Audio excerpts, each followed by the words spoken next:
چلیں اعوذ باللہ من الشیطان الرجیم بسم اللہ الرحمن الرحیم الحمد للہ رب العالمین صلی اللہ علی محمد وآلہ الطاہرین اللہم صلی علی محمد. خوب سورہ حجرات کی ابتدائی آیتوں میں جو قابل توجہ اور اہم باتیں جو نکات ہیں ان کو ذکر کر رہے تھے. دو نقطے ابھی تک ذکر کیے ہیں. یہ تیسرا نقطہ اور تیسری قابل توجہ اور با اہمیت بات یہ ہے کہ ہر چیز میں اور ہر جگہ پر اسلامی انضباط ہونا چاہیے. انضباط اسلامی ہر چیز میں اور ہر جگہ. انضباط کیا ہے؟ قانون کی پابندی. قانون کی پابندی. انضباط اسلامی یعنی اسلامی اصولوں اسلامی دستورات کی پابندی. ہر کلمہ گو ہر صاحب ایمان کے لیے لازم اور ضروری ہے کہ وہ اپنی زندگی کے تمام امور میں تمام مرحلے میں اور ہر مقام پر ہر جگہ اسلامی دستورات کی پابندی کرے. جو لوگ انضباط اسلامی کی پابندی کرتے ہیں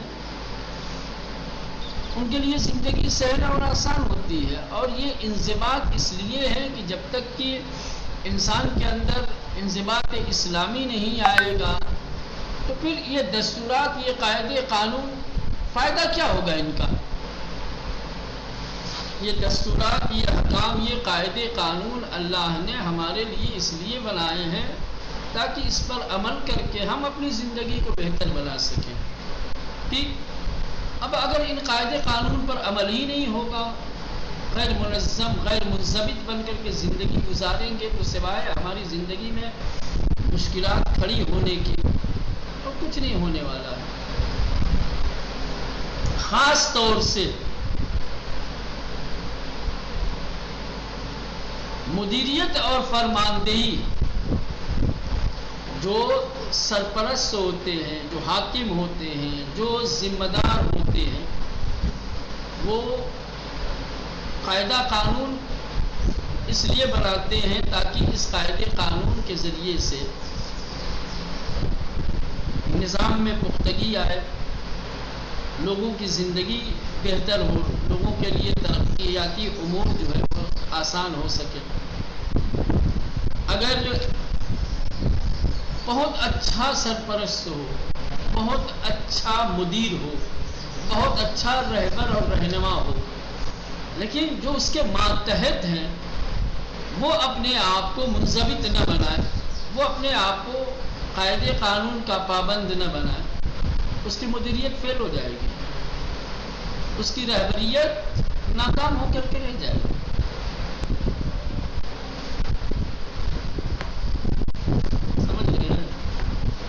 ایسا نہیں ہے کہ نظام کا تعلق صرف اور صرف حاکم سے یا صرف رعایا سے ہو. سمجھ رہے ہیں؟ ایک اچھا نظام ایک اچھا کلچر ایک اچھا معاشرہ وہی کہ جس کا حاکم بھی قاعدے قانون کا پابند ہو اور جس کی رعایا بھی قاعدے قانون کی پابند ہو. دونوں میں سے کوئی ایک فاسد ہو جائے تو دوسرے کا کام بھی خراب ہو جائے گا. حاکم خود اگر قاعدے قانون کا پابند نہیں ہوگا تو دوسروں کو پابند نہیں بنا سکتا. اور اگر خود پابند ہے عوام الناس نہیں کر رہی ہے تب بھی اس کی فیلئر سامنے آ جائے گی. یہ تاریخ بھری پڑی ہے. اب حضرت علی علیہ السلام سے بڑا تو کوئی میرے خیال سے قاعدے قانون کا پابند نہیں آپ کو مل سکتا دنیا میں.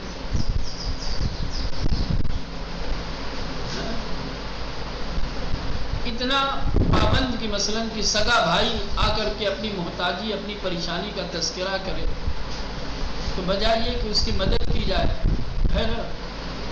جلتا ہوا چراغ یا آگ میں دہکتی ہوئی آگ میں سرخ ہوئی سریا ہاتھ پہ رکھنے کی کوشش کی جائے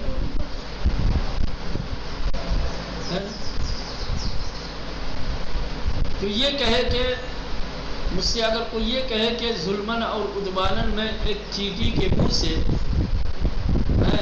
جو کے دانے کا یا گیہوں کے دانا کا ایک چھلکا چھیل لوں تو یہ میں نہیں کر سکتا.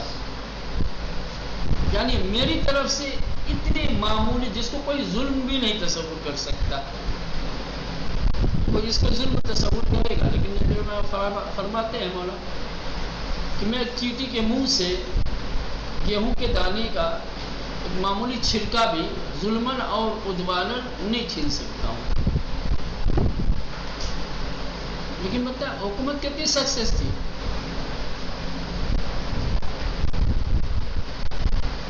4 سال حکومت کی جنگوں میں گزر گئے. کیا ہوا بکاس لوگ نافرمان تھے, لوگ غیر منضبط تھے. بجائے یہ کہ لوگ جو ہے رہبر کی پیروی کرتے, ان کے بتائے ہوئے دستورات پر عمل کرتے لوگ طالبان صورت. تو یہ انضباط اسلامی کی رعایت اور پابندی تمام چیزوں میں اور تمام جگہوں پر ہونی چاہیے. نہیں کہیں کرو کہیں نہیں کرو, یا مثلا کہ آج کریں گے کل نہیں کریں گے, ہے نا. ہر چیز میں اور ہر مقام پر ہونی چاہیے. مسئلہ مدیریت و فرماندہی بدون رعایت انضباط ہرگز بھی سامان نہ میرسد. کہہ رہے ہیں کہ مدیریت اور فرماندہی بغیر انضباط کی رعایت کے کیا ہے نتیجہ بخش نہیں ہو سکتی.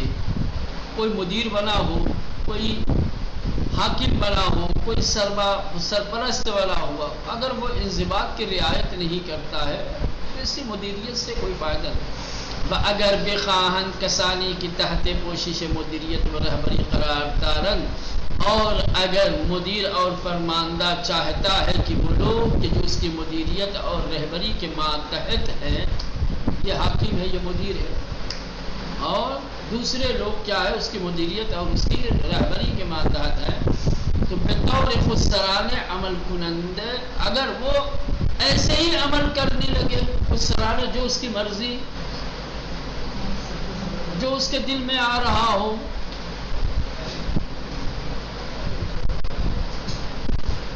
تو شیرازہ کارہا بہم ریزت, تو اس کے کاموں کا شیرازہ بکھر کے رہ جائے گا. من موجی کوئی قاعدہ قانون ہے نہ قاعدے قانون کی کسی طریقے کی کوئی رعایت ہے, پابندی ہے. خود سرانہ کا مطلب جانتے ہیں نا, اپنی خواہشات, اپنی طبیعت, اپنی مرضی کے مطابق بغیر کسی قاعدے قانون کے. ہر قدر ہم رہبر و فرماندے لائق و شائستہ باشد. کرے کہ اگرچہ فرماندہ اور رہبر بہت ہی لائق اور شائستہ ہی کیوں نہ ہو, اگر وہ انضباط کا پابند نہیں ہے تو کامیاب نہیں ہو سکتا, اس کے کاموں کا شیرازہ بکھر جائے گا. بسیاری اشکستہا و ناکامیہا کی دامنگیر جمعیتہا و گروہا و لشکرہا شدے از ہمین رہ گزر بودے علیہ. کہ بہت ساری ناکامیاں, بہت سارے شکست کہ جو الگ الگ جماعتوں, الگ الگ حزب, الگ الگ گروہ, الگ الگ لشکروں کو دیکھنے کو ملی ہے یا ان کو نصیب ہوئی ہے, اس کا فلسفہ, اس کی وجہ یہی تھی کہ ان کے اندر انضباط نہیں تھا. آسان لفظوں میں یوں کہا جائے کہ عدم انضباط کی بنیاد پر بہت سارے فوجوں نے, بہت سارے مکاتب نے, بہت ساری جماعتوں نے, بہت سارے لوگوں نے ناکامیوں کا اور شکست کا منہ دیکھا ہے. بسیاری اشکستہا, بہت ساری شکست و ناکامیاں اور ناکامی کی دامنگیر جمعیتہا و گروہا و لشکرہا شدے, کہ جو بہت ساری جماعتوں, بہت سارے قوم, قبیلے اور گروہوں اور بہت سارے لشکروں کے دامنگیر ہوئی. از ہمین رہ گزر بودے اس, اسی راہ سے, از ہمین رہ گزر بودے اس, اسی راہ سے, یعنی اسی وجہ سے, غیر منضبط ہونے کی وجہ سے, انضباط کی پابندی نہ کرنے کی وجہ. مسلمانان نیز طعم تلخ تخلف از این دستور را بارہا در زمان پیغمبر یا بعد از او چشیدیان. کہہ رہے کہ مسلمانوں نے بھی اس تخلف، اس دستور کے مسلمانوں نے بھی اس قاعدے قانون اور اس دستور کی مخالفت کا تلخ مزہ خود زمانے پیغمبر میں اور زمانے پیغمبر کے بعد بھی چکھا ہے۔ ترجمہ آسان لفظوں میں کہوں کہ ایسا نہیں ہے کہ مسلمان محفوظ رہے ہوں، یہ عدم انضباطی کی بنیاد پر دوسروں نے ناکامیاں دیکھی ہوں، دوسروں نے جو ہے اس کے غلط نتائج اور اثرات دیکھے نا، انضباط کی پابندی نہ کرنے کی وجہ سے خود مسلمانوں نے بھی شکست کھائی ہے، ناکامیاں دیکھی ہیں، چاہے وہ حیات پیغمبر ہو چاہے حیات پیغمبر کے بعد۔ بروشن ترین آنہا داستان شکست احد، اور سب سے واضح مثال اس چیز کی کہ مسلمانوں نے بھی انضباط کی رعایت نہ کرنے کی وجہ سے، اسلامی دستورات کی مخالفت کی وجہ سے جو شکست کھائی ہے، اس کی سب سے واضح مثال جنگ احد ہے۔ جنگ احد میں مسلمانوں نے کیوں شکست کھائی؟ ان کی شکست کی وجہ کیا ہے؟ اسلامی دستور کی مخالفت تھی، کہ خاطر بے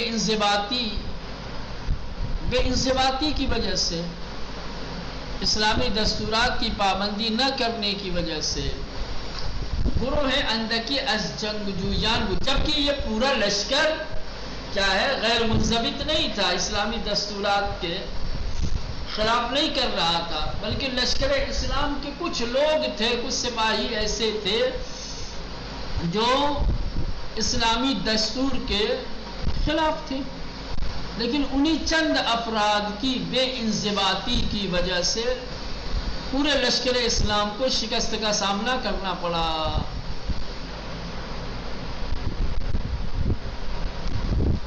لہذا یہ بہت اہم مسئلہ ہے، انضباط اسلامی بہت بڑا مسئلہ ہے، اس کی اہمیت بے انتہا ہے۔ اسی وجہ سے قرآن مجید نے ان مسئلے فوق العادہ مہم را، جو حد سے زیادہ اہمیت رکھنے والا مسئلہ ہے، در عبارت کوتاہ آیات فوق میں صورت جامع و جالب مطرح ساختے، مختصر اور چھوٹی سی عبارتوں میں جو اوپر آیت گزری ہے، بڑی ہی خوبصورت انداز میں اور جامعیت کے ساتھ بیان کیا ہے۔ ارشاد یا ایھا الذین آمنوا، اے ایمان لانے والو، لا تقدموا بین ید اللہ ورسولہ، اللہ اور اس کے رسول سے آگے نہ بڑھو۔ وسعت مفہوم آئے چنان کی گفتیم بقدر زیادت کہ ہر گونے تقدم و تأخر و گفتار و رفتار خسرانے و خارج از دستور رہبری را شامل مشود۔ کہہ رہے کہ اس آیت کا مفہوم اتنا وسیع ہے، اس آیت کے مفہوم میں اتنی وسعت ہے کہ ہر طریقے کا تقدم و تأخر، چاہے وہ گفتار کے ذریعے سے ہو یا رفتار کے ذریعے سے ہو، ایک کلمے میں رہبر کے دستور کی مخالفت کسی بھی طرح سے ہو، وہ سب کو شامل ہے۔ سمجھ رہے ہیں؟ تقدم و تأخر، گفتاری ہو رفتاری ہو، کسی بھی طریقے کا اگر کوئی انسان اس رہبر عظیم کی دستور کی مخالفت کرتا ہے تو اس مخالفت کو یہ مفہوم شامل ہوگا۔ وہ آئے گا کس کے ضمن میں؟ لا تقدموا بین یدی۔ وسعت مفہوم آیت کے مفہوم کی وسعت چنان کی گفتگو، جیسا کہ ہم نے کہا بقدر زیادت، اس قدر اس آیت کا مفہوم وسیع ہے کہ ہر گونے تقدم و تأخر کی، ہر طریقے کا تقدم اور تأخر، یعنی اللہ اور نبی سے آگے بڑھ جانا یا پیچھے رہ جانا، وہ گفتار و رفتار خود سرانے اور اپنی منمانی باتیں اور اپنا منمانا عمل، بخارج از دستور رہبری را، اور جو رہبری کے دستور سے بات خارج ہو را شامل می شود. ان تمام موارد کو آیت کا مفہوم شامل ہے، سب اسی میں آ جائے گا. با این حال در تاریخ زندگی پیامبر موارد زیادی دیده می شود که افرادی بر فرمان او پیشی گرفتن یا عقب افتادن و از اطاعت آن سرپیچی نمودن و مورد ملامت و سرزنش شدید قرار گرفتن. از جملہ ان کے کہہ رہے ہیں کہ باوجود ہے کہ آیت کے مفہوم میں اتنی وسعت ہے، ہر طریقے کے تقدم و تأخر کو شامل ہے، لیکن اس کے باوجود بھی نبی کریم کی زندگی جب آپ اٹھا کر کے دیکھیں گے تو بہت سارے افراد، بہت سارے لوگوں نے حیات پیغمبر میں کیا ہے، یا تو پیغمبر سے تقدم کیا ہے یا تأخر کیا ہے. یا ایک لفظ میں بہت سارے لوگوں نے اللہ کے نبی کی دستور کی اطاعت نہیں کی اور اسی عدم اطاعت کی وجہ سے ان کی سرزنش کی گئی، ان کی ملامت کی گئی. کیونکہ ایسے افراد کہ جو دستور الہی پر عمل نہیں کرتے، اللہ اور نبی پر تقدم یا تأخر کرتے ہیں، وہ لائق ملامت اور مذمت ہیں. با این حال در تاریخ زندگی پیغمبر اسلام کی زندگی کی تاریخ میں موارد زیادی دیدے می شود. بہت سارے موارد آپ کو نظر آئیں گے کہ افرادی بر فرمان او پیشی گرفتن، کہ بہت سارے لوگوں نے ان کے حکم اور ان کے دستور پر تقدم کیا ہے، کیا ہے. اللہ کے نبی نے حکم دیا لیکن حکم نبی سے آگے بڑھ گئے، یا عقب افتادن یا دستور پیغمبر سے پیچھے رہ گئے. بعض اطاعت عن سرپیچی نمودن، اور دستور نبی کی اطاعت سے کیا کیا لوگوں نے، سرپیچی کی، یعنی مخالفت کی، اطاعت نہیں کی. بمورد ملامت و سرزنش شدید قرار گرفتہ، اور شدید سرزنش اور ملامت کے مورد قرار پائے ٹھہرے، یعنی کہ مذمت کی گئی. الجملہ ان کی اب کہاں کہاں کس طریقے سے لوگوں نے حیات پیغمبر میں حکم پیغمبر پر تقدم کیا ہے، کہاں تأخر کیا ہے، اس کے چند نمونے پیش کریں گے تاکہ بات بالکل واضح اور روشن ہو جائے کہ ہاں زمانے پیغمبر میں بھی کچھ ایسے افراد تھے کہ جنہیں اللہ کے نبی حکم دیتے تھے تو یہ حکم پیغمبر سے آگے بڑھ جاتے تھے، یا اللہ کے نبی جو حکم دیتے تھے تو بجائے یہ کہ اللہ کے حکم کی اطاعت اور پیروی کی جائے لوگ پیچھے رہ جاتے تھے، ہے نا. نمبر 1، ہنگامی کی پیغمبر برائے فتح مکہ حرکت فرمود. سال 8 میں ہجرت ماہ مبارک رمضان بود جمیعت زیادی و حضرت بودن گروہی سوارے و گروہی پیادے وقتی به منزلگاه کرع الغمیم رسید. دستور دا ظرف آبی آوردن و حضرت روز خود را افطار کرد، ہمراہان نیز افطار کردن. ولی عجب ان کی جمعی از آنها بر پیامبر پیشی گرفتن و حاضر به افطار نشدن و بر روز خود باقی ماندن. پیامبر آنها را عصات یعنی جمیعت گناہگار نامید. چھوٹی سی داستان ہے 8ویں ہجری میں کہ جب مکہ فتح ہوا ہے، اللہ کے نبی جب فتح مکہ کے موقع پر مدینے سے جب چلے ہیں مکے کی جانب تو ایک جمع غفیر، ایک بہت بڑا مجمع آپ کے ساتھ تھا. تو رمضان کا مہینہ تھا. اس رمضان کے مہینے میں بہت سارے افراد، بہت سارے لوگ نبی کریم کی ہمراہی میں مدینے سے مکے کی جانب نکلے ہیں. کچھ سواریوں پہ تھے، کچھ لوگ پیدل تھے، روزے کی حالت میں تھے. ایک مقام ہے، ایک جگہ ہے جس مقام اور جس جگہ کا نام ہے کرع الغمیم. کیا ہے؟ کرع الغمیم. جب اس جگہ پہ پہنچے ہیں اللہ کے نبی اور مسلمان دوسرے لوگ جو اللہ کے نبی کے ساتھ تھے تو روزہ افطار کا وقت ہو گیا. اللہ کے نبی نے پانی منگایا اور پانی منگانے کے بعد اپنا روزہ افطار کر لیا. کچھ لوگوں نے نبی کو روزہ افطار کرتے ہوئے دیکھا لیکن کچھ لوگ یہاں تک کہ اللہ کے نبی نے انہیں حکم بھی دیا کہ بھائی ٹائم ہو چکا ہے افطار کر لو، بولے نہیں ہم ابھی نہیں کریں گے، ابھی ہمیں نہیں لگ رہا ہے کہ ٹائم ہوا ہے. سمجھ رہے؟ یہ تقدم. اللہ کا نبی حکم دے رہا ہے کہ روزہ کھول لو، وہ کہیں گے نہیں ہم روزہ نہیں کھولیں گے. کہنے کا مطلب کہ افطار کے وقت کی شناخت رہبر اسلام کو زیادہ ہے یا ان کے تابع داروں کو زیادہ ہے؟ رہبر جانتا ہے جو صاحب شریعت نبی ہے. تمہارے سامنے اس کو کہنے کی ضرورت ہی نہیں، آپ دیکھ رہے ہو اس کا ہر قول و فعل حجت ہوتا ہے نا. آپ دیکھ رہے ہو کہ نبی اپنا روزہ افطار کر رہا ہے، آپ اپنا روزہ افطار کر لیجیے. لیکن تمہیں اللہ کا رسول حکم بھی دے رہا ہے، ایک طرف روزہ افطار بھی کر رہا ہے، تمہیں حکم بھی دے رہا ہے، لیکن تم لوگ اپنی ضد پہ اڑے ہوئے ہو، اللہ کے نبی سے آگے بڑھ رہے ہو. اس لیے کہ تمہارا روزہ صحیح، اللہ کے نبی کا روزہ کیا ہوگا؟ تو یہ ایک نمونہ ہے مخالفت کا اور تقدم کا. ہنگامی کے پیغمبر برائے فتح مکہ حرکت فرمود کریں کہ جس وقت اللہ کے نبی فتح مکہ کے لیے نکلے، سال 8 میں ہجرت کا 8واں سال تھا. ماہ مبارک رمضان بود، رمضان کا پاک مہینہ تھا. جمعیت زیادی با حضرت بودن، ایک بہت بڑی جمعیت، ایک بہت بڑا مجمع آپ کے ساتھ تھا. گروہی سوارے و گروہی پیادے، کچھ لوگ سواریوں پہ تھے، کچھ لوگ پیدل تھے.